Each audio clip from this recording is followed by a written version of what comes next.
ito na pinakihintay ng ating mga Kim Pao fanay. Nalito ata kung saan magpo-focus sa kanilang kapalaran ba ngayong taon o sa kilig. Paano ba naman kasi? Sa video ng dalawa na bahagi ng selebrasyon ng Chinese New Year, may nangyaring subuan ng fortune cookies.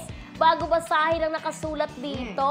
Kapansin-pansin din ang titigan ng dalawa at kulitan. May biro pa nga si Kimi kung mayroon ba raw na nakasulat na ang taong Year of the Horse ay okay sa taong Year of the Dragon. Kilig to the max talaga kasi nga si Kimi ay Year of the Horse at si Paolo naman ay Year of the Dragon naman. Oh, diba?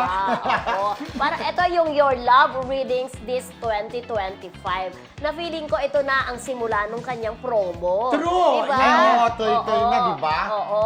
May mga sinasabi nga sila, malay mo, yung kalab mo pala ay makikita mo sa isang coffee shop. May mga ganon.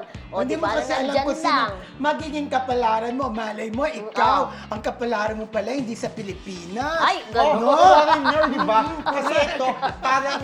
Ayan na naman tayo. Yung tanong nga ni Kim Chiu na yung Oo. Year of the Dragon, di Ay, ba? of the Dragon dun sa kapalaran, ano, di ba? dun sa ano ba to, yung fortune teller. Hindi, yung nagpaano siya, Konsoy. Feng Oh, Shui, yung di ba? nagpa-feng shui Pero siya. alam mo, ang ganda-ganda sa totoo lang, ang nagagandahan ako sa love story ng dalawa dahil alam naman natin na nasa Kapuso Network pa lamang si Paolo ay lagi niyang consistent siya sa mga interviews niya na lumipat siya sa ABS-CBN at sinasabi niyang gusto niyang makatrabaho si Kim Chiu. At yan ay Oo, nangyari diba? ng At nangyari yan. bonggang-bongga. What? That was what? How many May- years ago? More than 10 years? Correct. Minsan Diba? talaga yung mga wish mo nangyayari, lalo na kung sinasamahan mo ng dasal, di ba?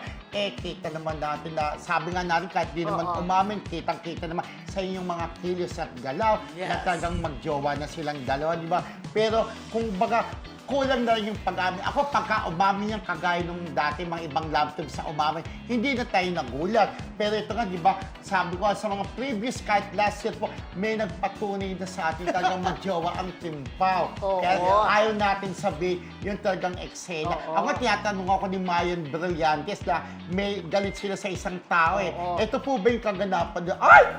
Paano mo nalaman? Ay, sa Kristo, nalaman niya na may ganang Oo. eksena Tsaka alam kay mo ba, Paulo. Alam mo ba, yan si Paolo, ayaw niya na Nasasaktan. na-hurt. Na-hurt at naagrabyado si Kim. Oo. Nagagalit siya. Dahil True super lang react.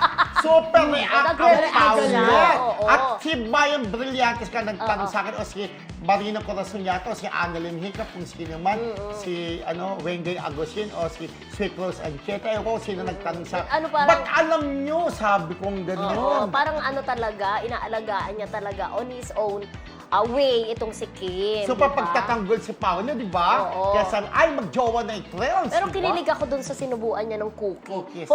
Fortune cookies yun, di ba? Cookies. Tapos pagka may binabasa sila doon. Sabi niya, ang sarap Parang ng kinilig cookies ako, mo, ah. di ba? Diba, para Sa subuan ano, mo. Gawin mo. Saan? Kay ano. Sa jowa mo, sa foreign Wala job. pa.